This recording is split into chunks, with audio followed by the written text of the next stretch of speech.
ਸਤਿ ਸ੍ਰੀ ਅਕਾਲ। News 18 Punjab Haryana Himachal ਦੇਖ ਰਹੇ ਹੋ ਤੁਸੀਂ। ਗੌਰਵ ਸ਼ੁਕਲਾ ਮੈਂ ਹਾਂ ਤੁਹਾਡੇ ਨਾਲ। 6 ਵਜੇ ਦੀਆਂ 6 ਵੱਡੀਆਂ ਖਬਰਾਂ ਲੈ ਕੇ ਅਸੀਂ ਹਾਜ਼ਰ ਹਾਂ। ਪੂਰੇ ਪੰਜਾਬ ਦਾ ਹਾਲ ਤੁਹਾਨੂੰ ਦੱਸਾਂਗੇ ਇਹਨਾਂ 6 ਵੱਡੀਆਂ ਖਬਰਾਂ ਦੇ ਜ਼ਰੀਏ।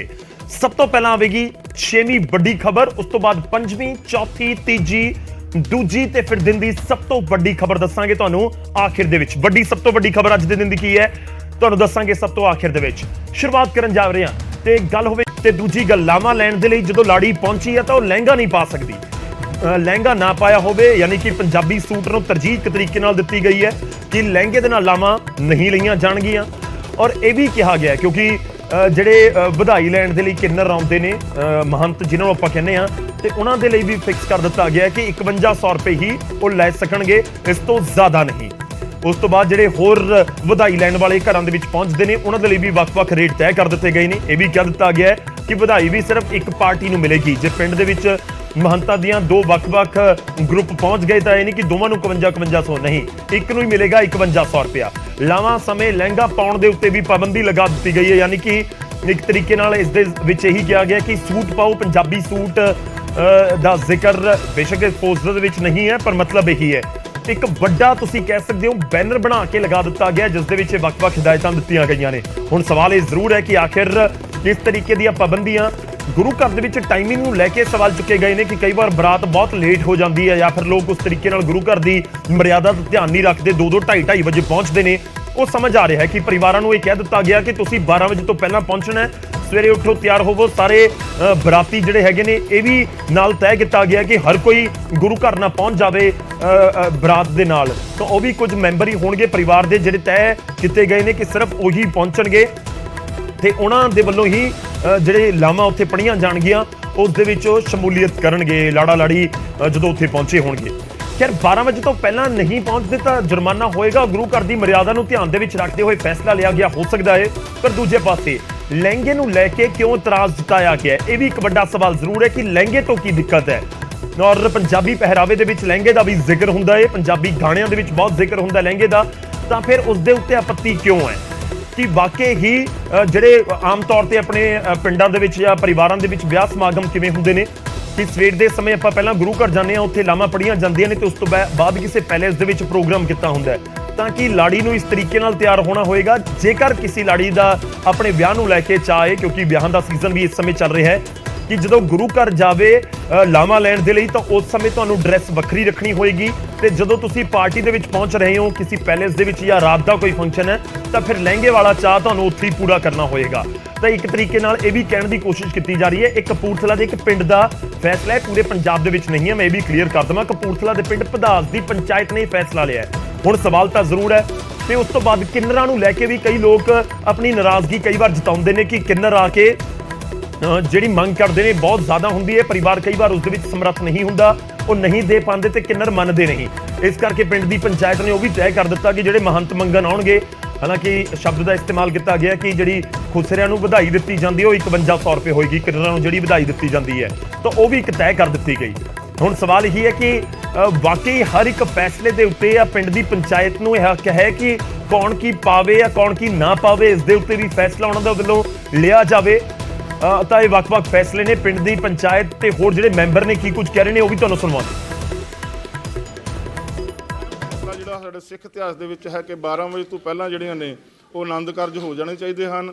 ਉਹ ਉਸ ਤੋਂ ਬਾਅਦ ਜਿਹੜਾ ਹੈ ਲੜਕੀ ਜਿਹੜੀ ਹੈ ਉਹ ਗੁਰੂ ਘਰ ਦੇ ਵਿੱਚ ਲਾਵਾਂ ਦੇ ਟਾਈਮ ਤੇ ਆਨੰਦ ਕਾਰਜ ਦੇ ਟਾਈਮ ਤੇ ਲਹਿੰਗਾ ਨਹੀਂ ਪਾ ਸਕਦੀ। ਉਸ ਤੋਂ ਬਾਅਦ ਆਪਣਾ ਜਿੱਦਾਂ ਮਰਜ਼ੀ ਉਹ ਇੱਕ ਅਹਿਮ ਫੈਸਲਾ ਜਿਹੜਾ ਸਾਡੇ ਸਿੱਖ ਇਤਿਹਾਸ ਦੇ ਵਿੱਚ ਹੈ ਕਿ 12 ਵਜੇ ਤੋਂ ਪਹਿਲਾਂ ਜਿਹੜੀਆਂ ਨੇ ਉਹ ਆਨੰਦ ਕਾਰਜ ਹੋ ਜਾਣੇ ਚਾਹੀਦੇ ਹਨ। ਉਸ ਤੋਂ ਬਾਅਦ ਜਿਹੜਾ ਹੈ ਲੜਕੀ ਜਿਹੜੀ ਹੈ ਉਹ ਗੁਰੂ ਘਰ ਦੇ ਵਿੱਚ ਲਾਵਾਂ ਦੇ ਟਾਈਮ ਤੇ ਆਨੰਦ ਕਾਰਜ ਦੇ ਟਾਈਮ ਤੇ ਲਹਿੰਗਾ ਨਹੀਂ ਪਾ ਸਕਦੀ। ਉਸ ਤੋਂ ਬਾਅਦ ਆਪਣਾ ਜਿੱਦਾਂ ਮਰਜ਼ੀ ਉਹ ਇੱਕ ਅਹਿਮ ਫੈਸਲਾ ਜਿਹੜਾ ਸਾਡੇ ਸਿੱਖ ਇਤਿਹਾਸ ਦੇ ਵਿੱਚ ਹੈ ਕਿ 12 ਵਜੇ ਤੋਂ ਪਹਿਲਾਂ ਜਿਹੜੀਆਂ ਨੇ ਉਹ ਆਨੰਦ ਕਾਰਜ ਹੋ ਜਾਣੇ ਚਾਹੀਦੇ ਹਨ। ਉਸ ਤੋਂ ਬਾਅਦ ਜਿਹੜਾ ਹੈ ਲੜਕੀ ਜਿਹੜੀ ਹੈ ਤਾਂ ਇਹ ਫੈਸਲਾ ਜੋ ਲਿਆ ਗਿਆ ਹੈ, ਪੂਰਾ ਬੈਨਰ ਜਿਹੜਾ ਇੱਕ ਵਾਰ ਮੈਂ ਸਕਰੀਨ ਦੇ ਉੱਤੇ ਆਪਣੀ ਟੀਮ ਨੂੰ ਕਵਾਂਗਾ ਕਿ ਜੇਕਰ ਅਸੀਂ ਲਿਆ ਸਕੀਏ ਤੇ ਸਕਰੀਨ ਦੇ ਉੱਤੇ ਪੜ੍ਹਨ ਦੀ ਕੋਸ਼ਿਸ਼ ਕਰਾਂਗੇ ਕੀ ਕੁਝ ਫੈਸਲੇ ਲਏ ਗਏ ਨੇ ਇਸ ਪਿੰਡ ਦੀ ਪੰਚਾਇਤ ਦੇ ਵੱਲੋਂ। ਮੈਂ ਅਗਲੀ ਖਬਰ ਦਾ ਰੁਖ ਕਰਾਂ, ਪਰ ਉਸ ਤੋਂ ਪਹਿਲਾਂ ਜਿਹੜਾ ਇਹ ਪੂਰਾ ਪੋਸਟਰ ਹੈ ਜਿਸ ਦੇ ਵਿੱਚ ਜ਼ਿਕਰ ਹੋ ਰਿਹਾ ਵੱਖ-ਵੱਖ ਜਿਹੜੇ ਫੈਸਲੇ ਲਏ ਗਏ ਨੇ ਉਹ ਸਕਰੀਨ ਦੇ ਉੱਤੇ ਆਏਗਾ। ਮੈਂ ਉਹ ਪੜ੍ਹ ਕੇ ਤੁਹਾਨੂੰ ਸੁਣਾਉਣ ਦੀ ਕੋਸ਼ਿਸ਼ ਕਰਦਾ ਹਾਂ ਔਰ ਕੋਸ਼ਿਸ਼ ਕਰਾਂਗੇ ਕਿ ਜਦੋਂ ਉੱਪਰੋਂ ਸਟਾਰਟ ਹੁੰਦਾ ਤੇ ਇੱਥੇ ਇੱਕ ਵਾਰ ਰੋਕ ਲਿਆ ਜਾਵੇ, ਇਹ ਤਾਂ ਕਿ ਸਾਨੂੰ ਪੜ੍ਹਨ ਦੇ ਵਿੱਚ ਆਸਾਨੀ ਹੋਵੇ, ਅਸੀਂ ਆਪਣੇ ਦਰਸ਼ਕਾਂ ਤੱਕ ਪਹੁੰਚਾ ਸਕੀਏ। ਵਿਆਹ ਤੋਂ ਬਾਅਦ ਫੇਰਾ ਪਾਉਣਾ ਸਿਰਫ ਘਰ ਦਾ ਪਰਿਵਾਰ ਹੀ ਜਾਣਾ ਚਾਹੀਦਾ ਤੇ ਇਸ ਤੋਂ ਇਲਾਵਾ ਕੋਈ ਹੋਰ ਨਾ ਹੋਵੇ। ਸਟਾਰਟਿੰਗ ਦੇ ਵਿੱਚ ਤੁਸੀਂ ਦੇਖੋ ਕਿ ਜੋ ਤੈਅ ਕੀਤਾ ਗਿਆ ਬਿਲਕੁਲ ਟੌਪ ਦੇ ਉੱਤੇ ਨਹੀਂ ਹੈ। ਇੱਕ ਵਾਰੀ ਦੁਬਾਰਾ ਜੇਕਰ ਅਸੀਂ ਇਸ ਗ੍ਰਾਫਿਕ ਨੂੰ ਦਿਖਾ ਸਕੀਏ, ਇਸ ਜਿਹੜਾ ਪੋਸਟਰ ਉਹਨਾਂ ਦੇ ਵੱਲੋਂ ਰਿਲੀਜ਼ ਕੀਤਾ ਗਿਆ ਜਿਹੜਾ ਪਿੰਡ ਦੇ ਵਿੱਚ ਲਗਾ ਦਿੱਤਾ ਗਿਆ ਹੈ, ਜੇਕਰ ਬਿਲਕੁਲ ਇੱਥੇ ਸਟਾਪ ਕਰਨਾ ਹੋਏਗਾ ਤਾਂ ਜੇਕਰ ਇੱਕ ਵਾਰ ਸਟਾਪ ਕਰਨਾ ਹੋਏਗਾ ਤਾਂ ਹੀ ਮੈਂ ਇਸ ਨੂੰ ਪੜ੍ਹ ਕੇ ਅਸੀਂ ਆਪਣੇ ਦਰਸ਼ਕਾਂ ਦੇ ਨਾਲ ਸਾਂਝਾ ਕਰ ਸਕਾਂਗੇ। ਲਿਖਿਆ ਗਿਆ ਕਿ ਜੇਕਰ ਟੌਪ ਦੇ ਉੱਤੇ ਦੇਖੋ ਥੋੜਾ ਜਿਹਾ ਕੱਟ ਗਿਆ, ਜੇਕਰ 12 ਵਜੇ ਤੋਂ ਬਾਅਦ ਬਰਾਤ ਆਏਗੀ ਤਾਂ 11,000 ਰੁਪਏ ਜੁਰਮਾਨਾ ਹੋਏਗਾ। ਪੁਆਇੰਟ ਨੰਬਰ 1, ਇਹ ਲੌਜੀਕ ਸਮਝ ਆ ਰਿਹਾ ਕਿ ਗੁਰੂ ਘਰ ਦੀ ਇੱਕ ਮਰਿਆਦਾ ਹੈ। ਦੂਜਾ ਪੁਆਇੰਟ ਹੈ ਕਿ ਲਾਵਾਂ ਦੇ ਸਮੇਂ ਲਹਿੰਗਾ ਪਾਉਣ ਦੇ ਉੱਤੇ ਵੀ ਪਾਬੰਦੀ ਹੈ। ਹੁਣ ਇਹ ਕਿਉਂ ਲਗਾਈ ਗਈ ਹੈ, ਪਿੰਡ ਦੇ ਜਿਹੜੇ ਨੁਮਾਇੰਦੇ ਨੇ ਜਿਨ੍ਹਾਂ ਦੇ ਵੱਲੋਂ ਫੈਸਲਾ ਲਿਆ ਗਿਆ ਹੈ ਉਹੀ ਬਾਖੂਬੀ ਦੱਸ ਸਕਦੇ ਨੇ। ਅੱਛਾ, ਉਸ ਤੋਂ ਬਾਅਦ ਇੱਕ ਇਹ ਵੀ ਪ੍ਰੋਬਲਮ ਸਾਡੇ ਸਮਾਜ ਦੇ ਵਿੱਚ ਰਹਿੰਦੀ ਹੈ ਕਿ ਬਹੁਤ ਸਾਰੇ ਲੋਕ ਚਲੇ ਜਾਂਦੇ ਨੇ ਜਦੋਂ ਫੇਰਾ ਪਾਉਣ ਜਾਣਾ ਹੋਵੇ।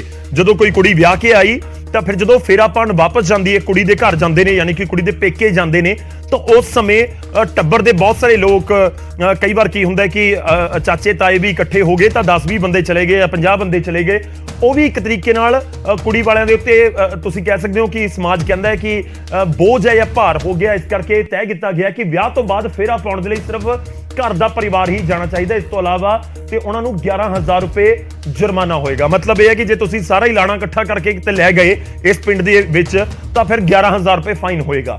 ਉਸ ਤੋਂ ਬਾਅਦ ਜਿਹੜੇ ਵਧਾਈਆਂ ਲੈਣ ਆਉਂਦੇ ਨੇ, ਕਿਉਂਕਿ ਬਹੁਤ ਜਦੋਂ ਮੁੰਡੇ ਦਾ ਘਰ ਵਿਆਹ ਹੋਵੇ ਤਾਂ ਉਸ ਤੋਂ ਬਾਅਦ ਵਧਾਈਆਂ ਲੈਣ ਵਾਲਿਆਂ ਦੀ ਪੂਰੀ ਲਾਈਨ ਲੱਗ ਜਾਂਦੀ ਹੈ। ਖੈਰ, ਖੁਸ਼ੀ ਦਾ ਮੌਕਾ ਹੁੰਦਾ ਹੈ, ਚਾਈ ਸਾਰੇ ਵਧਾਈਆਂ ਦਿੰਦੇ ਵੀ ਨੇ, ਪਰ ਵਧਾਈਆਂ ਲੈਣ ਵਾਲਿਆਂ ਦੇ ਵਿੱਚ ਵੀ ਬਹੁਤ ਲੋਕ ਆ ਜਾਂਦੇ ਨੇ। ਇਸ ਕਰਕੇ ਉਹ ਵੀ ਕਈ ਵਾਰ ਪਰੇਸ਼ਾਨੀ ਦੀ ਵਜ੍ਹਾ ਬਣ ਜਾਂਦੀ ਹੈ, ਖਾਸ ਤੌਰ ਤੇ ਉਹਨਾਂ ਦੇ ਲਈ ਜੋ ਆਰਥਿਕ ਤੌਰ ਦੇ ਉੱਤੇ ਬਹੁਤੇ ਮਜ਼ਬੂਤ ਨਹੀਂ ਹੁੰਦੇ। ਤਾਂ ਬਾਜ਼ੀਗਰ ਭੰਡ ਖੁਸਰਿਆਂ ਨੂੰ ਸਰਕਾਰ ਤੋਂ ਮਨਜ਼ੂਰ ਦਸਤਾਵੇਜ਼ ਜਾਂ ਪੰਚਾਇਤ ਦੇ ਵੱਲੋਂ ਤਸਦੀਕ ਕਰਨ ਦੇ ਉੱਤੇ ਹੀ ਵਧਾਈ ਦਿੱਤੀ ਜਾਵੇਗੀ। ਇਹ ਨਹੀਂ ਕਿ ਕੋਈ ਫਲਾਣੇ ਪਿੰਡ ਦੀ ਵਧਾਈ ਲੈਣ ਕੋਈ ਆਗੇ ਮਹੰਤ ਜਾਂ ਫਿਰ ਕਿੰਨਰਾਂ ਦੇ ਵੱਲੋਂ ਜਿਹੜੇ ਉਸ ਪਿੰਡ ਦੇ ਵੱਲੋਂ ਤਸਦੀਕ ਕੀਤੇ ਗਏ ਨੇ ਉਹੀ ਪਿੰਡ ਦੇ ਵਿੱਚ ਆ ਕੇ ਵਧਾਈ ਲੈ ਸਕਣਗੇ ਤੇ ਵਧਾਈ ਵੀ ਤੈਅ ਕਰ ਦਿੱਤੀ ਗਈ ਹੈ। ਲਿਖਿਆ ਗਿਆ ਖੁਸਰਿਆਂ ਦੀ ਵਧਾਈ 5100 ਰੁਪਏ, ਜਿਹੜੇ ਮਹੰਤ ਕਿੰਨਰ ਆਉਂਦੇ ਨੇ ਉਹਨਾਂ ਦੀ ਵਧਾਈ 5100 ਰੁਪਏ, ਭੰਡਾਂ ਦੀ ਵਧਾਈ 1100 ਰੁਪਏ, ਬਾਜ਼ੀਗਰਾਂ ਦੀ ਵਧਾਈ 1100 ਰੁਪਏ ਤੇ ਨਾਲ ਇੱਕ ਨੋਟ ਵੀ ਲਿਖ ਦਿੱਤਾ ਗਿਆ। ਤੁਸੀਂ ਵੀ ਇਸ ਪੋਸਟਰ ਦੇ ਵਾਲੇ ਪਾਸੇ ਦੇਖੋ, ਸਿਰਫ ਇੱਕ ਪਾਰਟੀ ਨੂੰ ਹੀ ਵਧਾਈ ਦਿੱਤੀ ਜਾਵੇਗੀ। ਯਾਨੀ ਕਿ ਜੇ ਦੋ ਕਿੰਨਰਾਂ ਦੇ ਗਰੁੱਪ ਹੈਗੇ ਨੇ ਜੋ ਪਿੰਡ ਦੇ ਵਿੱਚ ਪੰਚਾਇਤ ਦੇ ਵੱਲੋਂ ਤਸਦੀਕ ਨੇ ਤਾਂ ਜਿਹੜਾ ਪਹਿਲਾਂ ਆ ਗਿਆ ਉਸ ਨੂੰ ਵਧਾਈ ਮਿਲੇਗੀ। ਉਸ ਤੋਂ ਬਾਅਦ ਨੀਚੇ ਲਿਖਿਆ ਗਿਆ ਕਿ ਪਿੰਡ ਦੇ ਵਿੱਚ ਨਸ਼ਾ ਵੇਚਣਾ, ਜਰਦਾ, ਤੰਬਾਕੂ, ਖੈਣੀ ਬਿਲਕੁਲ ਮਨਾ ਹੈ ਤੇ ਜੇਕਰ ਫਿਰ ਵੀ ਕੋਈ ਨਹੀਂ ਹਟਦਾ ਤਾਂ 5,000 ਰੁਪਏ ਜੁਰਮਾਨਾ ਹੈ। ਖੈਰ, ਨਸ਼ੇ ਦੇ ਖਿਲਾਫ ਇੱਕ ਵੱਡਾ ਫੈਸਲਾ ਜ਼ਰੂਰ ਹੈ, ਵੱਖ-ਵੱਖ ਪਿੰਡਾਂ ਦੀਆਂ ਪੰਚਾਇਤਾਂ ਦੇ ਵੱਲੋਂ ਜ਼ਰੂਰ ਲਿਆ ਜਾ ਰਿਹਾ ਹੈ। ਪਰ ਇੰਟਰਸਟਿੰਗ ਜੋ ਇਸ ਸਮੇਂ ਖੂਬ ਚਰਚਾ ਦੇ ਵਿੱਚ ਹੈ ਔਰ ਜਿਸ ਦੇ ਉੱਤੇ ਖੂਬ ਗੱਲ ਵੀ ਹੋ ਰਹੀ ਹੈ ਉਹ ਇਹੀ ਹੈ ਕਿ ਵਿਆਹ ਨੂੰ ਲੈ ਕੇ ਜਿਹੜੀਆਂ ਚੀਜ਼ਾਂ ਫਾਈਨਲ ਕੀਤੀਆਂ ਗਈਆਂ ਨੇ, ਉਹ ਚਾਹੇ ਗੁਰੂ ਘਰ ਪਹੁੰਚਣ ਦਾ ਸਮਾਂ ਹੋਵੇ, ਗੁਰੂ ਘਰ ਕੌਣ ਲੋਕ ਪਹੁੰਚ ਰਹੇ ਨੇ ਉਹਨਾਂ ਦੀ ਤਾਦਾਦ ਹੋਵੇ, ਜਾਂ ਫਿਰ ਲਹਿੰਗਾ, ਕਿ ਲੜਕੀ ਲਹਿੰਗਾ ਨਹੀਂ ਪਾਏਗੀ ਜਦੋਂ ਲਾਵਾਂ ਲੈਣ ਦੇ ਲਈ ਆ ਰਹੀ ਹੈ। ਖੈਰ, ਦੇਖਣਾ ਹੋਏਗਾ ਕਿ ਇਸ ਪੂਰੇ ਮਾਮਲੇ ਦੇ ਵਿੱਚ ਹੁਣ ਅੱਗੇ ਕੀ ਕੁਝ ਰਿਐਕਸ਼ਨ ਆਉਂਦਾ ਹੈ। ਪਰ ਕੀ ਇਹ ਇੱਕ ਮਿਸਾਲ ਜਾਂ ਇੱਕ ਤਰੀਕੇ ਨਾਲ ਬਾਕੀ ਪਿੰਡਾਂ ਦੇ ਲਈ ਵੀ ਕੋਈ ਮਿਸਾਲ ਜਾਂ ਤੁਸੀਂ ਇਹ ਕਹਿ ਸਕਦੇ ਹੋ ਕਿ ਇੱਕ ਪ੍ਰੇਰਨਾ ਵਾਲੀ ਗੱਲ ਸਾਬਤ ਹੋ ਸਕਦੀ ਹੈ ਕਿ ਬਾਕੀ ਪਿੰਡ ਵੀ ਕੋਈ ਅਜਿਹਾ ਫੈਸਲਾ ਲੈਣ। ਖਾਸ ਤੌਰ ਤੇ ਮੈਂ ਜ਼ਿਕਰ ਕਰ ਰਿਹਾ ਚਾਹੇ ਵਧਾਈ ਦੇਣ ਵਾਲਿਆਂ ਦਾ ਹੋਵੇ, ਨਸ਼ੇ ਨੂੰ ਲੈ ਕੇ ਫੈਸਲੇ ਹੁਣ ਲਹਿੰਗੇ ਵਾਲੇ ਫੈਸਲੇ ਦੇ ਉੱਤੇ ਪਿੰਡ ਦੇ ਲੋਕ ਕਿੰਨਾ ਕੁ ਸਾਥ ਦਿੰਦੇ ਨੇ। ਖਾਸ ਤੌਰ ਤੇ ਮੈਂ ਜ਼ਿਕਰ ਕਰ ਰਿਹਾ ਉਹਨਾਂ ਕੁੜੀਆਂ ਦਾ ਜਿਨ੍ਹਾਂ ਨੇ ਖੂਬ ਚਾਅ ਦੇਖੇ ਹੋਣੇ ਆ ਕਿ ਜਦੋਂ ਉਹਨਾਂ ਦਾ ਵਿਆਹ ਹੋਏਗਾ ਤਾਂ ਉਹ ਫਲਾਣਾ ਲਹਿੰਗਾ ਪਾਉਣਗੀਆਂ ਜਾਂ ਫਿਰ ਫਲਾਣੇ ਰੰਗ ਦਾ ਲਹਿੰਗਾ ਪਾਉਣਗੀਆਂ। ਇਹ ਆਮ ਤੌਰ ਤੇ ਆਪਣੇ ਪਰਿਵਾਰਾਂ ਦੇ ਵਿੱਚ ਜਿਹੜੀਆਂ ਕੁੜੀਆਂ ਹੁੰਦੀਆਂ ਨੇ ਉਹ ਚਰਚਾ ਕਰਦੀਆਂ ਰਹਿੰਦੀਆਂ ਨੇ। ਤਾਂ ਉਹਨਾਂ ਨੂੰ ਇਹ ਜ਼ਰੂਰ ਸੋਚਣਾ ਹੋਏਗਾ ਕਿ ਤੁਸੀਂ ਜਦੋਂ ਲਾਵਾਂ ਲੈਣ ਜਾਓ, ਜੇ ਪਿੰਡ ਪਧਾਸ ਦੇ ਵਿੱਚ ਕਪੂਰਥਲਾ ਦੇ ਵਿੱਚ ਰਹਿੰਦੇ ਹੋ ਤਾਂ ਫਿਰ ਉੱਥੇ ਕੁਝ ਪਿਕਚਰ ਵੱਖਰੀ ਹੋਏਗੀ, ਯਾਨੀ ਉੱਥੇ ਤੁਸੀਂ ਲਹਿੰਗਾ ਪਾ ਕੇ ਗੁਰੂ ਘਰ ਚ ਲਾਵਾਂ ਨਹੀਂ ਲੈ ਸਕੋਗੇ। ਵੱਡੀ ਖਬਰ ਹੈ ਇਸ ਦੇ ਉੱਤੇ, ਅੱਗੇ ਵੀ ਤੁਹਾਨੂੰ ਅਪਡੇਟ ਕਰਦੇ ਰਹਾਂਗੇ ਕਿ ਪਿੰਡ ਦੀ ਪੰਚ, ਸਰਪੰਚ, ਪਿੰਡ ਦੇ ਹੋਰ ਨੁਮਾਇੰਦੇ ਕੀ ਕੁਝ ਕਹਿੰਦੇ ਹੋਏ ਨਜ਼ਰ ਆ ਰਹੇ।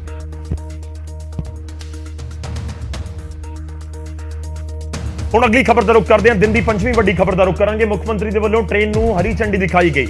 ਜਲੰਧਰ ਤੋਂ ਬਨਾਰਸ ਜਾਣ ਵਾਲੀ ਟ੍ਰੇਨ ਨੂੰ ਮੁੱਖ ਮੰਤਰੀ ਮਾਨ ਨੇ ਹਰੀ ਝੰਡੀ ਦਿਖਾਈ ਹੈ। ਦਿਨ ਦੀ ਪੰਜਵੀਂ ਵੱਡੀ ਖਬਰ, ਜਲੰਧਰ ਤੋਂ ਬਨਾਰਸ ਦੇ ਲਈ ਟ੍ਰੇਨ ਰਵਾਨਾ ਹੋਈ, ਜਿਸ ਦੇ ਵਿੱਚ ਰਵਿਦਾਸ ਭਾਈਚਾਰੇ ਦੇ ਜਿਹੜੇ ਲੋਕ ਨੇ, ਸ਼ਰਧਾਲੂ ਨੇ, ਸੰਗਤ ਨੇ, ਡੇਰਾ ਸੱਚਖੰਡ ਬੱਲਾਂ ਦੇ ਵੱਲੋਂ ਇਹ ਟ੍ਰੇਨ ਭੇਜੀ ਗਈ ਹੈ। ਰਵਿਦਾਸ ਜੀ ਦਾ ਜਨਮ ਦਿਨ ਮਨਾਉਣ ਜਾ ਰਹੇ ਨੇ ਸ਼ਰਧਾਲੂ ਔਰ ਡੇਰਾ ਬੱਲਾਂ ਦੀ ਮਹੱਤਤਾ ਔਰ ਉਹਨਾਂ ਦੇ ਸ਼ਰਧਾਲੂ ਜਿਹੜੇ ਹੈਗੇ ਨੇ ਉਹਨਾਂ ਨੇ ਰਿਕੁਐਸਟ ਕੀਤੀ ਸੀਐਮ ਨੂੰ ਕਿ ਤੁਸੀਂ ਆਓ ਤੇ ਜਿਹੜੇ ਸ਼ਰਧਾਲੂ ਜਾ ਰਹੇ ਨੇ ਉਹਨਾਂ ਦੇ ਲਈ ਟ੍ਰੇਨ ਰਵਾਨਾ ਕਰੋ। ਤਾਂ ਸੀਐਮ ਉੱਥੇ ਪਹੁੰਚੇ। ਜਲੰਧਰ ਦੇ ਵਿੱਚ ਇਹ ਟ੍ਰੇਨ ਰਵਾਨਾ ਕੀਤੀ ਗਈ। ਦੱਸ ਦਈਏ ਕਿ ਪਿਛਲੇ ਸਾਲ ਭਗਤ ਰਵਿਦਾਸ ਜੀ ਦੇ ਪ੍ਰਕਾਸ਼ ਪੁਰਬ ਦੇ ਮੱਦੇਨਜ਼ਰ ਪੰਜਾਬ ਵਿਧਾਨ ਸਭਾ ਦੀਆਂ ਚੋਣਾਂ ਦੀ ਤਰੀਕ ਨੂੰ ਵੀ ਅੱਗੇ ਵਧਾ ਦਿੱਤਾ ਗਿਆ ਸੀ। ਤੁਹਾਨੂੰ ਯਾਦ ਹੋਏਗਾ ਕਿ ਜਦੋਂ ਪਿਛਲੇ ਸਾਲ ਵੋਟਾਂ ਪੈਣ ਵਾਲੀਆਂ ਸੀ ਫਰਵਰੀ 'ਚ, ਇਸ ਸਮੇਂ ਤੱਕ ਖੂਬ ਰੌਲਾ ਸੀ ਵੋਟਾਂ ਦਾ, ਤਾਂ ਉਸ ਸਮੇਂ ਪਹਿਲਾਂ 14 ਫਰਵਰੀ ਨੂੰ ਪੰਜਾਬ ਦੇ ਵਿੱਚ ਵੋਟਾਂ ਪੈਣੀਆਂ ਸੀ। ਪਰ ਫਿਰ ਭਗਤ ਰਵਿਦਾਸ ਜੀ ਦੇ ਜਯੰਤੀ ਨੂੰ ਧਿਆਨ ਦੇ ਵਿੱਚ ਰੱਖਦੇ ਹੋਏ ਰਿਕੁਐਸਟ ਕੀਤੀ ਗਈ ਇਲੈਕਸ਼ਨ ਕਮਿਸ਼ਨ ਨੂੰ ਸਾਰੀਆਂ ਸਿਆਸੀ ਪਾਰਟੀਆਂ ਦੇ ਵੱਲੋਂ, ਤੇ ਫਿਰ ਡੇਟ ਚੇਂਜ ਕਰਕੇ 20 ਫਰਵਰੀ ਕਰ ਦਿੱਤੀ ਗਈ ਸੀ। ਪੰਜਾਬ 'ਚ ਵੋਟਾਂ 20 ਫਰਵਰੀ ਨੂੰ ਪਈਆਂ ਸੀ।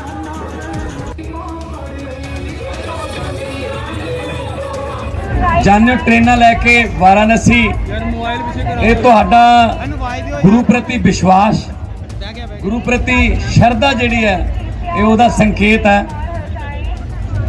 ਮੇਰੇ ਕੋਲੇ ਸਾਰੀ ਕਮੇਟੀ ਆਈ ਸੀ ਔਰ ਮੈਂ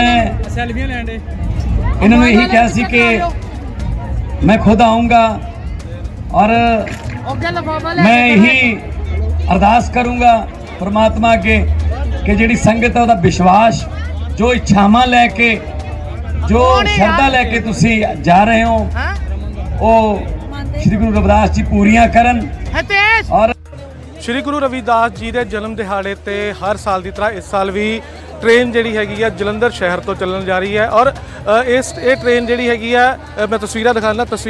ਜਿਹੜੀ ਤਸਵੀਰਾਂ ਦੇ ਵਿੱਚ ਟ੍ਰੇਨ ਜਿਹੜੀ ਹੈਗੀ ਇਸ ਪਲੇਟਫਾਰਮ ਨੰਬਰ 1 ਤੇ ਆ ਚੁੱਕੀ ਹੈ। ਔਰ ਇਹ ਉਪਰਾਲਾ ਜਿਹੜਾ ਹੈਗਾ ਡੇਰਾ ਸੱਚਖੰਡ ਬੱਲਾਂ ਵੱਲੋਂ ਜਿਹੜੇ ਸੰਤ ਹੈਗੇ ਨੇ ਉਹਨਾਂ ਵੱਲੋਂ ਕੀਤਾ ਜਾਂਦਾ ਹੈਗਾ। ਔਰ ਤਸਵੀਰਾਂ ਦੇ ਵਿੱਚ ਦੇਖ ਸਕਦੇ ਹੋ ਕਿੰਨਾ ਉਤਸ਼ਾਹ ਹੈਗਾ ਇਹਨਾਂ ਲੋਕਾਂ ਦੇ ਵਿੱਚ।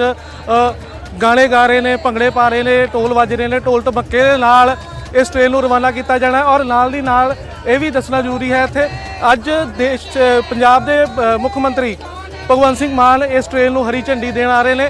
ਔਰ ਕੁਝ ਲੋਕਾਂ ਨਾਲ ਵੀ ਗੱਲ ਕਰਨ ਦੀ ਕੋਸ਼ਿਸ਼ ਕਰਾਂਗੇ ਜਿਹੜੇ ਲੋਕ ਇਸ ਟ੍ਰੇਨ ਰਾਹੀਂ ਕਾਸ਼ੀ ਜਾ ਰਹੇ ਨੇ। ਜਨਮ ਦਿਹਾੜਾ ਉੱਥੇ ਬੜੀ ਧੂਮਧਾਮ ਨਾਲ ਜਿਹੜਾ ਰਵਿਦਾਸ ਮਹਾਰਾਜ ਜੀ ਦਾ ਮਨਾਇਆ ਜਾਣਾ ਹੈਗਾ। ਔਰ ਲੋਕਾਂ ਦਾ ਕੀ ਕਹਿਣਾ ਹੈਗਾ ਇਸ ਸੰਬੰਧ 'ਚ। ਸਤਿ ਸ਼੍ਰੀ ਅਕਾਲ ਸਰ, ਸੇਵਾ ਦਾ ਔਰ ਤੁਸੀਂ ਡੇਰਾ ਸੱਚਖੰਡ ਬੱਲਾਂ ਦੇ ਟ੍ਰੇਨ ਜਾ ਰਹੀ ਅੱਜ ਬਨਾਰਸ, ਕੀ ਕਹਿਣਾ ਚਾਹੁੰਦੇ ਹੋ? ਕਿਉਂਕਿ ਲਗਾਤਾਰ ਪਿਛਲੇ ਕਈ ਸਾਲਾਂ ਤੋਂ ਬਾਬਾ ਜੀ ਉਪਰਾਲਾ ਕਰ ਰਹੇ ਨੇ। ਹਾਂਜੀ, ਡੇਰਾ ਸੱਚਖੰਡ ਬੱਲਾਂ ਤੋਂ ਮਹਾਂਪੁਰਸ਼ ਸ੍ਰੀ ਗੁਰੂ ਰਵਿਦਾਸ ਮਹਾਰਾਜ ਦੀ ਗੁਰਪੁਰਬ ਤੇ ਟ੍ਰੇਨ ਲੈ ਕੇ ਜਾ ਰਿਹਾ ਹੈ ਸ੍ਰੀ ਗੁਰੂ ਨਿਰੰਜਨ ਦਾਸ ਮਹਾਰਾਜ ਜੀ। ਸਾਨੂੰ ਬਹੁਤ ਫਖਰ ਮਹਿਸੂਸ ਹੋ ਰਿਹਾ ਹੈ। ਬਾਕੀ ਤਸਵੀਰਾਂ ਟ੍ਰੇਨ ਦੇ ਅੰਦਰ ਦੀਆਂ ਵੀ ਦਿਖਾ ਦਿੰਦੇ ਆ। ਲੋਕ ਜਿਹੜੇ ਹੈਗੇ ਆ ਜਿਹੜੇ ਇਸ ਟ੍ਰੇਨ ਰਾਹੀਂ ਬਨਾਰਸ ਜਾਣਗੇ ਬਾਬਾ ਜੀ ਦਾ ਜਨਮ ਦਿਵਸ ਜਿਹੜਾ ਜਨਮ ਦਿਹਾੜਾ ਹੈਗਾ ਉਹ ਮਨਾਉਣ ਵਾਸਤੇ। ਸਤਿ ਸ਼੍ਰੀ ਅਕਾਲ ਬਾਬਾ ਜੀ। ਸਤਿ ਸ਼੍ਰੀ ਅਕਾਲ ਜੀ। ਬਨਾਰਸ ਜਾ ਰਹੇ ਹੋ? ਹਾਂਜੀ, ਬਨਾਰਸ ਜਾ ਰਹੇ ਜੀ ਸਤਿਗੁਰੂ ਰਵਿਦਾਸ ਮਹਾਰਾਜ ਦੇ ਜਨਮ ਦਿਨ ਮਨਾਉਣ ਦੇ ਸੰਬੰਧ ਵਿੱਚ, ਤੇ ਬੜੀ ਉਹਨਾਂ ਦੀ ਕਿਰਪਾ ਤੇ ਸਾਡੀ ਸੰਗਤ ਨੂੰ ਜਿਹੜੀ ਸੋਝੀ ਆਈ ਆ, ਇਸ ਕਰਕੇ ਸਾਰੀ ਸੰਗਤ ਖੁਸ਼ੀਆਂ ਦੇ ਨਾਲ ਜਿਹੜੀ ਉੱਥੇ ਆ ਤੇ ਬੜੇ ਉਤਸ਼ਾਹ ਨਾਲ ਜਾ ਰਹੀ ਆ, ਤਾਂ ਕਿ ਅਸੀਂ ਗੁਰੂ ਰਵਿਦਾਸ ਮਹਾਰਾਜ ਦਾ ਜਿਹੜਾ ਜਨਮ ਦਿਨ ਹੈ ਉਹਨੂੰ ਬੜੀ ਉਤਸ਼ਾਹ ਦੇ ਨਾਲ ਮਨਾ ਸਕੀਏ। ਤੇ ਸੰਤਾਂ ਦਾ ਵੀ ਬੜਾ ਪਰਉਪਕਾਰ ਹੈ ਜਿਨ੍ਹਾਂ ਨੇ ਟ੍ਰੇਨ ਦਾ ਪ੍ਰਬੰਧ ਕੀਤਾ ਹੈ ਤੇ ਸੰਗਤਾਂ ਨੂੰ ਇਹ ਸਹੂਲਤਾਂ ਮਿਲੀਆਂ। ਹੁਣ ਅੱਗੇ ਵਧਦੇ ਹਾਂ। ਦਿਨ ਦੀ ਚੌਥੀ ਵੱਡੀ ਖਬਰ ਦਾ ਰੁਖ ਕਰਾਂਗੇ। ਪੰਜਾਬੀ ਗਾਇਕ ਸ਼੍ਰੀ ਬਰਾੜ ਨੂੰ ਜਾਨ ਦਾ ਖਤਰਾ ਹੈ। ਜਿਹਾਂ ਕਿਸਾਨ ਐਂਥਮ ਲਿਖਣ ਵਾਲੇ ਨੂੰ ਧਮਕੀਆਂ ਮਿਲ ਰਹੀਆਂ ਨੇ। ਕਾਬਿਲੇ ਗੌਰ ਹੈ ਕਿ ਕਿਸਾਨ ਐਂਥਮ ਲਿਖਿਆ ਗਿਆ ਸੀ ਜਦੋਂ ਕਿਸਾਨੀ ਅੰਦੋਲਨ ਸੀ। ਤਾਂ ਦਿਨ ਦੀ ਚੌਥੀ ਵੱਡੀ ਖਬਰ ਸਕਰੀਨ ਦੇ ਉੱਤੇ ਆਏਗੀ। ਸ਼੍ਰੀ ਬਰਾੜ ਦੇ ਨਾਲ ਜੁੜੀ ਹੋਈ ਹੈ। ਪੰਜਾਬ ਦੇ ਇੱਕ ਫੇਮਸ ਸਿੰਗਰ ਨੇ ਸ਼੍ਰੀ ਬਰਾੜ, ਔਰ ਉਹਨਾਂ ਦੇ ਵੱਲੋਂ ਜਦੋਂ ਕਿਸਾਨ ਅੰਦੋਲਨ ਜਾਰੀ ਸੀ ਦਿੱਲੀ ਦੀਆਂ ਬਰੂਹਾਂ ਦੇ ਉੱਤੇ, ਤਾਂ ਉਸ ਸਮੇਂ ਉਹਨਾਂ ਦੇ ਵੱਲੋਂ ਜਿਹੜਾ ਕਿਸਾਨ ਐਂਥਮ ਵੀ ਲਿਖਿਆ ਗਿਆ ਸੀ। ਔਰ ਇਸ ਸਮੇਂ ਜਿਹੜਾ ਉਹਨਾਂ ਦੇ ਵੱਲੋਂ ਬਿਆਨ ਵੀ ਦਿੱਤਾ ਗਿਆ ਸ਼੍ਰੀ ਬਰਾੜ ਨੇ। ਆਸਟ੍ਰੇਲੀਆ ਤੋਂ ਸੋਸ਼ਲ ਮੀਡੀਆ ਦੇ ਉੱਤੇ ਲਾਈਵ ਹੋ ਕੇ ਸ਼੍ਰੀ ਬਰਾੜ ਭਾਵੁਕ ਹੋ ਗਏ। ਸਿਆਸਤਦਾਨਾਂ ਤੋਂ ਧਮਕੀਆਂ ਮਿਲ ਰਹੀਆਂ ਨੇ। ਉਹਨਾਂ ਨੇ ਕਿਹਾ ਕਿ ਪੰਜਾਬ ਦੇ ਹੱਕ ਦੇ ਵਿੱਚ ਬੋਲਣ ਦੀ ਸਜ਼ਾ ਮਿਲ ਰਹੀ ਹੈ ਤੇ ਬਹੁਤ ਅਹਿਮ ਹੈ ਕਿ ਸਿਆਸਤਦਾਨਾਂ ਤੋਂ ਧਮਕੀਆਂ ਮਿਲ ਰਹੀਆਂ ਨੇ। ਇਹ ਬਹੁਤ ਤੁਸੀਂ ਕਹਿ ਸਕਦੇ ਹੋ ਕਿ ਗੰਭੀਰ ਇਲਜ਼ਾਮ ਉਹਨਾਂ ਦੇ ਵੱਲੋਂ ਲਗਾਏ ਗਏ ਨੇ। 2 ਸਾਲ ਪਹਿਲਾਂ ਇੱਕ ਬੀਜੇਪੀ ਲੀਡਰ ਨੇ ਮੈਨੂੰ ਫੋਨ ਕੀਤਾ। ਬੀਜੇਪੀ ਆਗੂ ਨੇ ਦੱਸਿਆ ਕਿ ਮੈਨੂੰ ਅੱਤਵਾਦੀ ਕਰਾਰ ਦੇਣ ਦੀ ਕੋਸ਼ਿਸ਼ ਹੋ ਰਹੀ ਹੈ। ਬੇੜੀਆਂ ਗਾਣੇ ਕਰਕੇ ਮੇਰਾ ਜਿਉਣਾ ਮੁਸ਼ਕਿਲ ਕਰ ਦਿੱਤਾ। ਕੁਝ ਕਾਂਗਰਸ ਦੇ ਲੀਡਰਾਂ ਨੇ ਵੀ ਮੈਨੂੰ ਪਰੇਸ਼ਾਨ ਕੀਤਾ। ਮੈਂ ਦੱਸ ਨਹੀਂ ਸਕਦਾ ਕੀ ਜ਼ਿੰਦਗੀ ਦੇ ਵਿੱਚ ਸਹਿ ਰਿਹਾ ਹਾਂ। ਮੇਰੀ ਹਾਲਤ ਸੁਸ਼ਾਂਤ ਸਿੰਘ ਰਾਜਪੂਤ ਵਰਗੀ ਹੋ ਗਈ ਹੈ। ਆਪਣੀ ਕਲਮ ਦੇ ਨਾਲ ਲਿਖ ਕੇ ਤੁਹਾਡੀ ਸਭ ਦੀ ਨੀਂਦ ਉਡਾਉਂਦਾ ਰਹਾਂਗਾ। ਮੈਂ ਪੰਜਾਬ ਦਾ ਦਿੱਤਾ ਖਾਂਦਾ ਹਾਂ। ਪੰਜਾਬ ਦੇ ਲੋਕਾਂ ਨੂੰ ਸਭ ਪਤਾ ਹੈ। ਕਿ ਸੁਸ਼ਾਂਤ ਸਿੰਘ ਰਾਜਪੂਤ ਦਾ ਜ਼ਿਕਰ ਕਰ ਦਿੱਤਾ। ਬਾਲੀਵੁੱਡ ਦੇ ਇੱਕ ਵੱਡੇ ਸਟਾਰ ਜਿਨ੍ਹਾਂ ਦੀ ਬੜੇ ਭੇਦ ਭਰੇ ਹਾਲਾਤ ਦੇ ਵਿੱਚ ਮੌਤ ਹੋ ਗਈ ਸੀ, ਔਰ ਕਹਿ ਰਹੇ ਨੇ ਕਿ ਮੇਰੀ ਹਾਲਤ ਸੁਸ਼ਾਂਤ ਸਿੰਘ ਰਾਜਪੂਤ ਵਰਗੀ ਹੋਈ ਵੀ ਹੈ। ਸ਼੍ਰੀ ਬਰਾੜ ਜਦੋਂ ਲਾਈਵ ਹੋਏ ਸੋਸ਼ਲ ਮੀਡੀਆ ਦੇ ਉੱਤੇ ਤਾਂ ਉਸ ਸਮੇਂ ਉਹਨਾਂ ਦੇ ਵੱਲੋਂ ਇਹ ਜ਼ਿਕਰ ਕੀਤਾ ਗਿਆ। ਸੁਣਾਉਂਦੇ ਹਾਂ ਕੀ ਕੁਝ ਉਹਨਾਂ ਨੇ ਕਿਹਾ। ਕਿਸਾਨ ਅੰਦੋਲਨ ਦੇ ਵਿੱਚ ਬਾਬਾ ਮਿਹਰ ਕਰੇ ਬੜਾ ਕੁਝ ਦੇਖਿਆ ਤੁਹਾਡੇ ਭਰਾ ਨੇ, ਬੜਾ ਕੁਝ ਦੇਖਿਆ। ਕਿਹੜੇ ਗੁੰਡਿਆਂ ਦੇ ਫੋਨ ਨਹੀਂ ਸਹੇ ਤੁਹਾਡੇ ਵੀਰ ਨੇ, ਕਿਹੜੇ ਪੋਲੀਟੀਸ਼ੀਅਨਾਂ ਤੋਂ ਧਮਕੀਆਂ ਨਹੀਂ ਲਈਆਂ ਮੈਂ।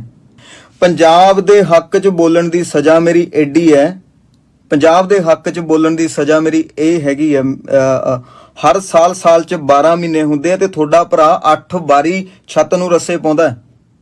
7 ਮਹੀਨੇ ਮੈਨੂੰ 6-7 ਮਹੀਨੇ ਇੱਥੇ ਆ ਗਏ ਹੋ ਗਏ। 2 ਸਾਲ ਨਹੀਂ ਸਾਲ ਪੁਰਾਣੀ ਗੱਲ ਹੈ।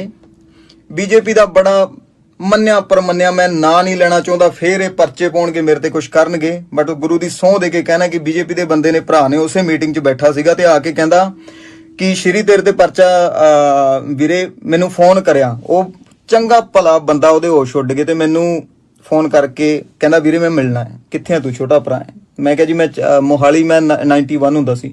ਮੈਂ ਸਵੇਰੇ ਮੈਂ ਗੱਲ ਹੋਈ, ਮੈਂ ਮਿਲਿਆ।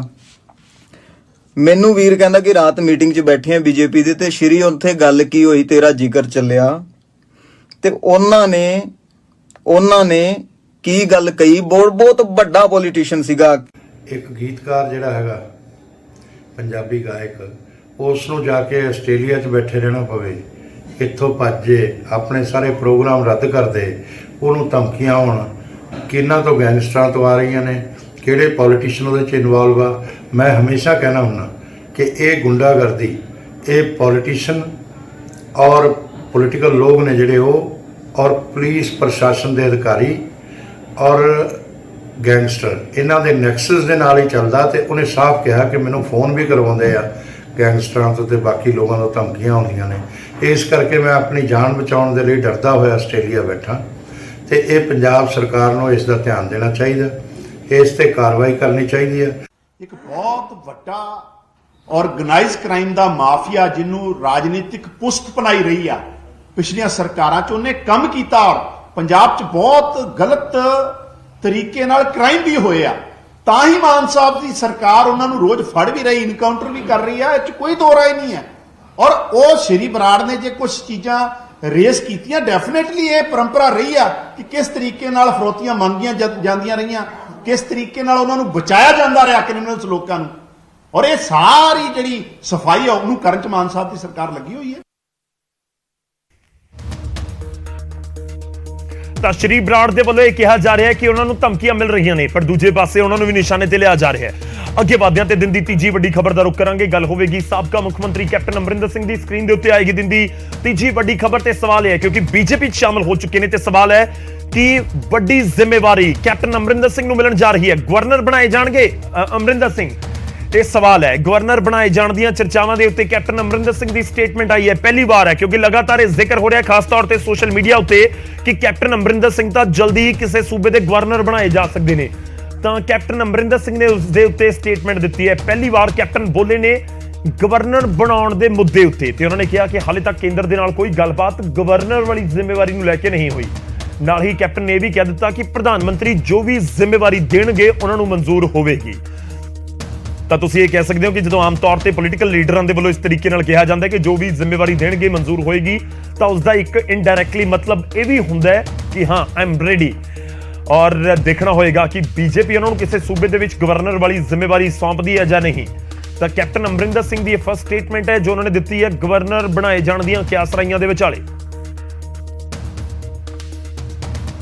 कि आपको महाराष्ट्र का गवर्नर बनाया जा सकता है। गवर्नर के लिए आपको देखिए, मैंने अभी कहा है कि मेरे पास कोई इन्फॉर्मेशन नहीं, ये सिर्फ प्रेस एक बातें उठा रही हैं।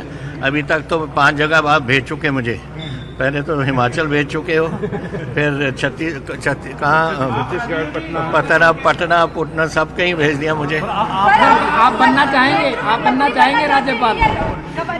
मैंने कांग्रेस दी प्राइम मिनिस्टर को ये बहुत बड़ी स्पष्ट तरीके से कह दिया है कि मैं उनके जो वो चाहेंगे, जहाँ चाहेंगे, I am very happy to go and do it. ਤਾਂ ਅੱਗੇ ਵਧਦੇ ਤੇ ਹੁਣ ਦਿਨ ਦੀ ਦੂਜੀ ਵੱਡੀ ਖਬਰ ਦੇਖਾਂਗੇ। ਮਾਨ ਸਰਕਾਰ ਦੇ ਵੱਲੋਂ ਇੱਕ ਹੋਰ ਗਾਰੰਟੀ ਪੂਰੀ ਕਰਨ ਦਾ ਦਾਅਵਾ ਕੀਤਾ ਗਿਆ। ਪੰਜਾਬ ਦੇ ਵਿੱਚ ਸਿੱਖਿਆ ਕ੍ਰਾਂਤੀ ਦਾ ਆਗਾਜ਼ ਹੋ ਰਿਹਾ ਹੈ। ਵੱਡੀ ਖਬਰ ਆਏਗੀ ਸਕੂਲਾਂ ਦੇ ਨਾਲ, ਪ੍ਰਿੰਸੀਪਲਾਂ ਦੇ ਨਾਲ, ਵਿਦੇਸ਼ ਦੇ ਵਿੱਚ ਟ੍ਰੇਨਿੰਗ ਦੇ ਨਾਲ ਜੁੜੀ ਹੋਈ ਇਹ ਖਬਰ ਹੈ। ਦਾਵਾ ਹੋ ਰਿਹਾ ਕਿ ਇੱਕ ਹੋਰ ਗਾਰੰਟੀ ਅਸੀਂ ਪੂਰੀ ਕਰ ਰਹੇ ਹਾਂ। ਪੰਜਾਬ ਦੇ ਵਿੱਚ ਸਿੱਖਿਆ ਕ੍ਰਾਂਤੀ ਦਾ ਆਗਾਜ਼ ਹੋ ਰਿਹਾ ਹੈ। ਇਹ ਮੁੱਖ ਮੰਤਰੀ ਕੈਪਟਨ ਅਮਰਿੰਦਰ ਸਿੰਘ ਦੇ ਵੱਲੋਂ ਸਟੇਟਮੈਂਟ ਦਿੱਤੀ ਗਈ ਤੇ ਉਹਨਾਂ ਨੇ ਕਿਹਾ ਕਿ ਪ੍ਰਿੰਸੀਪਲਸ ਸਿੰਗਾਪੁਰ ਦੇ ਵਿੱਚ ਸਿੱਖਣਗੇ ਪੜਾਉਣ ਦੇ ਆਧੁਨਿਕ ਤਰੀਕੇ। ਸਿੱਖਿਆ ਦੇ ਖੇਤਰ ਦੇ ਵਿੱਚ ਕ੍ਰਾਂਤੀਕਾਰੀ ਤਬਦੀਲੀ ਕਰ ਰਹੇ ਹਾਂ। 36 ਪ੍ਰਿੰਸੀਪਲਾਂ ਦਾ ਪਹਿਲਾ ਬੈਚ ਸਿੰਗਾਪੁਰ ਜਾ ਰਿਹਾ ਹੈ। ਸੀਐਮ ਦੇ ਵੱਲੋਂ ਸਟੇਟਮੈਂਟ ਦਿੱਤੀ ਗਈ। 6 ਫਰਵਰੀ ਤੋਂ ਲੈ ਕੇ 10 ਫਰਵਰੀ ਤੱਕ ਪ੍ਰੋਫੈਸ਼ਨਲ ਟੀਚਰ ਟ੍ਰੇਨਿੰਗ ਸਿੰਗਾਪੁਰ ਦੇ ਵਿੱਚ ਹੋਏਗੀ। ਲੱਖਾਂ ਵਿਦਿਆਰਥੀਆਂ ਨੂੰ ਇਸ ਦੇ ਨਾਲ ਮਦਦ ਮਿਲੇਗੀ। ਕਾਬਿਲੇ ਗੌਰ ਹੈ ਕਿ ਇਹ 6 ਤਰੀਕ ਨੂੰ ਇਹ ਮੌਕਾ ਹੋਵੇਗਾ ਜਦੋਂ ਸੂਬੇ ਦੇ 36 ਸਕੂਲਾਂ ਦੇ ਸਰਕਾਰੀ ਸਕੂਲਾਂ ਦੇ ਪ੍ਰਿੰਸੀਪਲ ਵਿਦੇਸ਼ ਫੇਰੀ ਦੇ ਉੱਤੇ ਜਾਣਗੇ। ਸਿੰਗਾਪੁਰ ਜਾ ਕੇ ਉੱਥੇ ਦੀਆਂ ਜਿਹੜੀਆਂ ਟੈਕਨੀਕਸ ਨੇ, ਸਟਾਈਲ ਨੇ, ਜਿਹੜਾ ਆਧੁਨਿਕ ਤਰੀਕਾ ਬੱਚਿਆਂ ਨੂੰ ਪੜ੍ਹਾਉਣ ਦਾ ਉਹ ਸਿੱਖਣਗੇ ਤੇ ਉਸ ਤੋਂ ਬਾਅਦ ਆ ਕੇ ਜਿਹੜੇ ਇੱਥੇ ਦੇ ਟੀਚਰ ਨੇ ਉਹਨਾਂ ਨੂੰ ਵੀ ਟ੍ਰੇਨਿੰਗ ਦਿੱਤੀ ਜਾਵੇਗੀ। ਜਿਹੜੇ ਸਿੰਗਾਪੁਰ ਤੋਂ ਸਿੱਖ ਕੇ ਆਏ ਹੋਣਗੇ ਟੀਚਰ ਉਹਨਾਂ ਦੇ ਵੱਲੋਂ, ਤਾਂ ਕਿ ਬੱਚਿਆਂ ਤੱਕ ਵਰਲਡ ਲੈਵਲ ਦੀ ਪੜ੍ਹਾਉਣ ਦੀ ਤਕਨੀਕ ਪਹੁੰਚਾਈ ਜਾ ਸਕੇ। ਸੀਐਮ ਦਾਅਵਾ ਕਰ ਰਹੇ ਨੇ ਕਿ ਇਹ ਸਿੱਖਿਆ ਕ੍ਰਾਂਤੀ ਦਾ ਆਗਾਜ਼ ਹੈ ਪੰਜਾਬ ਦੇ ਵਿੱਚ। ਮੈਂ ਤੁਹਾਡਾ ਆਪਣਾ ਭਗਵੰਤ ਮਾਨ। ਜਿਵੇਂ ਕਿ ਤੁਸੀਂ ਜਾਣਦੇ ਹੋ ਕਿ ਪੰਜਾਬ ਦੇ ਵਿੱਚ ਸਾਡੀ ਸਰਕਾਰ ਜਿਹੜੀ ਹੈ ਉਹ ਸਿੱਖਿਆ ਦੇ ਖੇਤਰ 'ਚ ਕ੍ਰਾਂਤੀਕਾਰੀ ਤਬਦੀਲੀਆਂ ਦੀ ਗਰੰਟੀ ਦੇ ਕੇ ਆਈ ਸੀ ਤੇ ਅਸੀਂ ਦਿਨ ਰਾਤ ਇੱਕ ਕਰਕੇ ਇਸ ਮਿਸ਼ਨ ਤੇ ਲੱਗੇ ਹੋਏ ਹਾਂ। ਸਭ ਤੋਂ ਪਹਿਲਾਂ ਅਸੀਂ ਇਸ ਮਿਸ਼ਨ 'ਚ ਮੈਗਾ PTMs ਕੀਤੀਆਂ, ਯਾਨੀ ਕਿ ਅਧਿਆਪਕ ਮਾਪੇ ਮਿਲਣੀ, ਤਾਂ ਕਿ ਅਧਿਆਪਕਾਂ ਤੇ ਵਿਦਿਆਰਥੀਆਂ ਦੇ ਮਾਪਿਆਂ ਦੇ ਵਿਚਕਾਰ ਆਪਸੀ ਤਾਲਮੇਲ ਬਣਿਆ ਰਹੇ, ਦੂਰੀ ਘਟੇ। ਬੱਚਾ ਸਕੂਲ ਦੇ ਵਿੱਚ ਕੀ ਪਰਫਾਰਮੈਂਸ ਦੇ ਰਿਹਾ ਹੈ ਇਹ ਮਾਪਿਆਂ ਨੂੰ ਪਤਾ ਹੋਣਾ ਚਾਹੀਦਾ ਹੈ ਤੇ ਸਕੂਲ ਤੋਂ ਬਾਅਦ ਬੱਚਾ ਕਿਹੜੀਆਂ ਐਕਟੀਵਿਟੀਆਂ ਕਰਦਾ ਹੈ ਇਹ ਅਧਿਆਪਕਾਂ ਨੂੰ ਪਤਾ ਹੋਣਾ ਚਾਹੀਦਾ ਹੈ, ਜਿਹਦੀ ਕਿ ਚਾਰੇ ਪਾਸੇ ਬਹੁਤ ਸਰਾਹਨਾ ਹੋਈ, ਤਾਰੀਫ ਹੋਈ। ਉਸ ਤੋਂ ਬਾਅਦ ਅਸੀਂ ਸਕੂਲ ਆਫ ਐਮੀਨੈਂਸ ਦਾ ਜਿਹੜਾ ਆਈਡੀਆ ਲੈ ਕੇ ਆਏ ਤਾਂ ਕਿ ਬੱਚੇ ਦੀ ਜਿਹੜੇ ਫੀਲਡ ਦੇ ਵਿੱਚ, ਜਿਹੜੇ ਖੇਤਰ ਦੇ ਵਿੱਚ ਬੱਚੇ ਦੀ ਰੁਚੀ ਹੈ ਉਹਨੂੰ ਉਸੇ ਖੇਤਰ ਦੇ ਵਿੱਚ ਹੀ ਮੁਹਾਰਤ ਹਾਸਲ ਕਰਾਈਏ, ਉਹਨੂੰ ਉਸੇ ਖੇਤਰ ਦੀ ਟ੍ਰੇਨਿੰਗ ਦਿੱਤੀ ਜਾਵੇ। ਪਰ ਉਹ ਕਹਿੰਦੇ ਆ ਕਿ ਅਧਿਆਪਕ ਜਿਹੜਾ ਹੈ ਉਹ ਕਿਸੇ ਵੀ ਦੇਸ਼ ਦਾ ਭਵਿੱਖ ਹੁੰਦੇ ਨੇ ਤੇ ਇਸੇ ਕਰਕੇ ਉਹਨਾਂ ਨੂੰ ਕੌਮ ਦੇ ਨਿਰਮਾਤਾ ਕਿਹਾ ਜਾਂਦਾ, ਨੇਸ਼ਨ ਬਿਲਡਰ ਕਿਹਾ ਜਾਂਦਾ। ਦਿੱਲੀ ਦੇ ਕ੍ਰਾਂਤੀਕਾਰੀ ਮੁੱਖ ਮੰਤਰੀ ਸ਼੍ਰੀ ਅਰਵਿੰਦ ਕੇਜਰੀਵਾਲ ਜੀ ਤੇ ਸਾਡੀ ਟੀਮ ਜਦੋਂ ਪੰਜਾਬ ਦੇ ਵਿੱਚ ਚੋਣਾਂ ਵੇਲੇ ਪ੍ਰਚਾਰ ਕਰ ਰਹੇ ਸੀ ਤਾਂ ਅਸੀਂ ਲੋਕਾਂ ਨਾਲ ਇਹ ਵਾਅਦਾ ਕਰ ਰਹੇ ਸੀ ਕਿ ਅਸੀਂ ਪੰਜਾਬ ਦੇ ਸਰਕਾਰੀ ਸਕੂਲਾਂ ਦੇ ਟੀਚਰਾਂ ਨੂੰ, ਅਧਿਆਪਕਾਂ ਨੂੰ, ਪ੍ਰਿੰਸੀਪਲਸ ਨੂੰ ਅਸੀਂ ਵਿਦੇਸ਼ਾਂ ਦੇ ਵਿੱਚ ਵਧੀਆ ਟ੍ਰੇਨਿੰਗ ਜਿਹੜੀ ਦਵਾ ਕੇ ਉਹਨਾਂ ਨੂੰ ਇੱਥੇ ਜਿਹੜੀ ਚੰਗੇ ਤਰੀਕੇ ਨਾਲ ਪੜ੍ਹਾਉਣ ਦੇ ਜਿਹੜੇ ਮੁਹਾਰਤ ਹਾਸਲ ਕਰਵਾਵਾਂਗੇ। ਤੇ ਇਸੇ ਸਿਲਸਿਲੇ ਦੇ ਵਿੱਚ ਸਾਡਾ ਪਹਿਲਾ ਬੈਚ ਜਿਹੜਾ ਹੈ 36 ਪ੍ਰਿੰਸੀਪਲਸ ਦਾ, ਸਰਕਾਰੀ ਸਕੂਲਾਂ ਦੇ 36 ਪ੍ਰਿੰਸੀਪਲਾਂ ਦਾ ਪਹਿਲਾ ਬੈਚ ਸਿੰਗਾਪੁਰ ਜਾ ਰਿਹਾ। ਮੈਨੂੰ ਇਹ ਦੱਸਦਿਆਂ ਬੜੀ ਖੁਸ਼ੀ ਹੋ ਰਹੀ ਹੈ ਕਿ ਸਰਕਾਰੀ ਸਕੂਲਾਂ ਦੇ 36 ਪ੍ਰਿੰਸੀਪਲ ਜਿਹੜੇ ਨੇ ਉਹ 4 ਫਰਵਰੀ ਨੂੰ ਸਿੰਗਾਪੁਰ ਟ੍ਰੇਨਿੰਗ ਤੇ ਤਾਂ 4 ਤਰੀਕ ਨੂੰ ਸਿੰਗਾਪੁਰ ਦੀ ਫਲਾਈਟ ਫੜ ਲੈਣਗੇ 36 ਪ੍ਰਿੰਸੀਪਲ। ਉੱਥੇ ਜਾ ਕੇ ਦੇਖਣਗੇ ਕਿ ਦੁਨੀਆ ਦੇ ਵਿੱਚ ਜਿਹੜੇ ਵੱਖ-ਵੱਖ ਕੰਟਰੀਜ਼ ਨੇ, ਖਾਸ ਤੌਰ ਤੇ ਸਿੰਗਾਪੁਰ ਦੇ ਵਿੱਚ ਬੱਚਿਆਂ ਦੀ ਤਾਲੀਮ ਕਿਵੇਂ ਦਿੱਤੀ ਉਹਨਾਂ ਨੂੰ ਜਾ ਰਹੀ ਹੈ। ਅੱਗੇ ਵਧਿਆ ਦਿਨ ਦੀ ਸਭ ਤੋਂ ਵੱਡੀ ਖਬਰ ਹੈ ਰਾਜਪਾਲ ਵਰਸਸ ਸਰਕਾਰ ਦੀ। ਜੀ ਹਾਂ, ਇਹ ਤਲਖੀ ਕੱਟਣ ਦਾ ਨਾਮ ਨਹੀਂ ਲੈ ਰਹੀ। ਰਾਜਪਾਲ ਅਤੇ ਪੰਜਾਬ ਸਰਕਾਰ ਦੇ ਵਿਚਾਲੇ ਇੱਕ ਵਾਰ ਫਿਰ ਤੋਂ ਤਲਖੀ ਨਜ਼ਰ ਆ ਰਹੀ ਹੈ। ਬਰਾਬਰ ਸਰਕਾਰ ਚਲਾ ਰਹੇ ਨੇ ਰਾਜਪਾਲ। ਇਸ ਸੂਬੇ ਦੇ ਕੈਬਨਿਟ ਮੰਤਰੀ ਅਮਨ ਅਰੋੜਾ ਦੇ ਵੱਲੋਂ ਸਟੇਟਮੈਂਟ ਦਿੱਤੀ ਗਈ ਹੈ, ਜਦਕਿ ਦੂਜੇ ਪਾਸੇ ਨਸ਼ੇ ਨੂੰ ਲੈ ਕੇ ਲਗਾਤਾਰ ਰਾਜਪਾਲ ਦੇ ਵੱਲੋਂ ਸਵਾਲ ਚੁੱਕੇ ਗਏ ਨੇ। ਤਾਂ ਰਾਜਪਾਲ ਅਤੇ ਪੰਜਾਬ ਸਰਕਾਰ ਦੇ ਵਿਚਾਲੇ ਫਿਰ ਵਧੀਆ ਤਲਖੀ। ਜ਼ਿਲ੍ਹਾ ਤੇ ਨਸ਼ੇ ਦੇ ਉੱਤੇ ਗਵਰਨਰ ਦੇ ਬਿਆਨਾਂ ਤੇ ਸੀਐਮ ਮਾਨ ਭੜਕੇ ਨੇ। ਸਰਕਾਰ ਦੇ ਮੰਤਰੀ ਅਮਨ ਅਰੋੜਾ ਦੇ ਵੱਲੋਂ ਇਲਜ਼ਾਮ ਲਗਾਇਆ ਗਿਆ ਕਿ ਉਹਨਾਂ ਨੇ ਕਿਹਾ ਕਿ ਸਰਕਾਰ ਦੇ ਬਰਾਬਰ ਸਰਕਾਰ ਚਲਾ ਰਹੇ ਨੇ ਰਾਜਪਾਲ। ਰਾਜਪਾਲ ਦੀ ਕੁਰਸੀ ਤੋਂ ਸਿਆਸੀ ਬਿਆਨਬਾਜ਼ੀ ਸ਼ੋਭਦੀ ਨਹੀਂ, ਆਪਣੇ ਅਹੁਦੇ ਦਾ ਗਲਤ ਇਸਤੇਮਾਲ ਨਹੀਂ ਕਰਨਾ ਚਾਹੀਦਾ। ਸਿਆਸੀ ਬਿਆਨਬਾਜ਼ੀ ਦੇ ਇਲਜ਼ਾਮਾਂ ਦੇ ਉੱਤੇ ਰਾਜਪਾਲ ਨੇ ਵੀ ਸਰਕਾਰ ਨੂੰ ਚੁਣੌਤੀ ਦਿੱਤੀ ਤੇ ਕਿਹਾ ਕਿ ਮੇਰੇ ਫੈਸਲਿਆਂ ਨੂੰ ਸਿਆਸੀ ਸਾਬਿਤ ਕਰਕੇ ਦਿਖਾਵੋ। ਮੈਂ ਪੰਜਾਬ ਦੀ ਜ਼ਮੀਨੀ ਹਕੀਕਤ ਸਮਝਣ ਦੇ ਲਈ ਨਿਕਲਿਆ ਹਾਂ। ਸਰਕਾਰ ਕੀ ਚਾਹੁੰਦੀ ਹੈ ਕਿ ਮੈਂ ਰਾਜ ਭਵਨ ਦੇ ਵਿੱਚ ਬੈਠਾ ਰਹਾ। ਪੰਜਾਬ 'ਚ ਡਰੱਗਸ ਵੱਡੀ ਸਮੱਸਿਆ, ਰਾਜਪਾਲ ਦੇ ਵੱਲੋਂ ਇੱਕ ਵਾਰ ਫਿਰ ਤੋਂ ਕਿਹਾ ਗਿਆ। ਕਾਬਿਲ ਗੌਰ ਹੈ ਕਿ ਰਾਜਪਾਲ ਬਨਵਾਰੀ ਲਾਲ ਪੁਰੋਹਿਤ ਦੇ ਵੱਲੋਂ ਸਰਹੱਦੀ ਜ਼ਿਲ੍ਹਿਆਂ ਦਾ ਦੌਰਾ ਕੀਤਾ ਜਾ ਰਿਹਾ ਤੇ ਇਸ ਵਿਚਾਲੇ ਉਹਨਾਂ ਦੇ ਵੱਲੋਂ ਨਸ਼ੇ ਨੂੰ ਲੈ ਕੇ ਘੇਰਿਆ ਗਿਆ ਸੂਬਾ ਸਰਕਾਰ ਨੂੰ, ਤਾਂ ਉਸ ਦੇ ਉੱਤੇ ਲੋਹੇ ਲਾਖੇ ਹੁੰਦੇ ਹੋਏ ਨਜ਼ਰ ਆ ਰਹੇ ਨੇ। ਤਿੱਖਾ ਬਿਆਨ ਦਿੱਤਾ ਗਿਆ ਅਮਨ ਅਰੋੜਾ ਦੇ ਵੱਲੋਂ। ਇਹ ਬਹੁਤ ਅਨਫੋਰਚੂਨੇਟ ਹੈ ਕਿ ਮਾਨਯੋਗ ਗਵਰਨਰ ਸਾਹਿਬ ਆਪਣੇ ਅਹੁਦੇ ਦੀ ਮਰਿਆਦਾ ਜਿਹੜੀ ਉਹ ਨਹੀਂ ਰੱਖ ਰਹੇ ਹੈਗੇ। ਇਸ ਤਰ੍ਹਾਂ ਕਦੇ ਵੀ ਨਹੀਂ ਹੋਇਆ ਹੈਗਾ ਕਿ ਕਿਸੇ ਸਟੇਟ ਦੇ ਵਿੱਚ ਕੋਈ ਗਵਰਨਰ ਪੋਲੀਟੀਕਲ ਸਪੀਚਾਂ ਨੇ ਜਿਹੜੀਆਂ ਉਹ ਦਿੰਦੇ ਫਿਰਨ, ਕੋਈ ਉਹਨਾਂ ਦੇ ਇਸ਼ੂ ਧਿਆਨ ਦੇ ਵਿੱਚ ਆਉਂਦਾ ਤੇ ਉਹ ਮਾਨਯੋਗ ਮੁੱਖ ਮੰਤਰੀ ਭਗਵੰਤ ਮਾਨ ਜੀ ਦੇ ਧਿਆਨ ਦੇ ਵਿੱਚ ਲਿਆਉਣ, ਪਰ ਸਿੱਧੇ ਇੱਕ ਤਰੀਕੇ ਨਾਲ ਪੈਰਲਲ ਗਵਰਨਮੈਂਟ ਚਲਾਉਣੀ ਔਰ ਉਹ ਵੀ ਚੁਣੀ ਹੋਈ, ਇਹ ਤਾਂ ਇਹ ਹੋਇਆ ਪਿਆ ਕਿ ਇਲੈਕਟਿਡ ਦੇ ਉੱਪਰ ਸਿਲੈਕਟਿਡ ਲੋਕ ਨੇ ਜਿਹੜੇ ਉਹ ਰਾਜ ਕਰਨਗੇ। ਇਸ ਤਰ੍ਹਾਂ नहीं ਹੁੰਦਾ हैगा। मैं भी ये चार्ज मत लगाना ये गवर्नर के ऊपर पॉलिटिकली मोटिवेटेड नहीं है सर। थोड़ी देर से खालिस्तान का एक भी इशू ओपन चैलेंज कि राजनीति से ताकत का मैंने इशू उठाया। हाँ, आई एम कॉन्स्टिट्यूशन को प्रोटेक्ट करने की जिम्मेदारी। ਤਾਂ ਇਹ ਤਲਖੀ ਤਾਂ ਫਿਲਹਾਲ ਘਟਦੀ ਹੋਈ ਨਜ਼ਰ ਨਹੀਂ ਆ ਰਹੀ। ਵੱਖ-ਵੱਖ ਮੁੱਦਿਆਂ ਉੱਤੇ ਸਰਕਾਰ ਤੇ ਗਵਰਨਰ ਆਮੋ ਸਾਹਮਣੇ ਨਜ਼ਰ ਆਏ ਨੇ। ਹੁਣ ਸਰਹੱਦੀ ਜ਼ਿਲ੍ਹੇ ਜਿਹੜੇ ਪੰਜਾਬ ਦੇ ਨੇ, ਪਠਾਨਕੋਟ, ਗੁਰਦਾਸਪੁਰ, ਅੰਮ੍ਰਿਤਸਰ, ਤਰਨਤਾਰਨ ਵਾਲੇ ਪਾਸੇ ਇਸ ਸਮੇਂ ਸੂਬੇ ਦੇ ਰਾਜਪਾਲ ਬਨਵਾਰੀ ਲਾਲ ਪੁਰੋਹਿਤ ਪਹੁੰਚੇ ਹੋਏ ਨੇ, ਨਸ਼ੇ ਦਾ ਮੁੱਦਾ ਚੁੱਕ ਰਹੇ ਨੇ, ਜਦਕਿ ਸਰਕਾਰ ਦੇ ਮੰਤਰੀ ਕਹਿ ਰਹੇ ਨੇ ਕਿ ਤੁਸੀਂ ਪੈਰਲਲ ਸਰਕਾਰ ਚਲਾ ਰਹੇ ਹੋ। ਬਿਆਨਬਾਜ਼ੀ, ਤਲਖੀ ਸਾਫ਼ ਤੌਰ ਤੇ ਨਜ਼ਰ ਆਉਂਦੀ ਹੈ।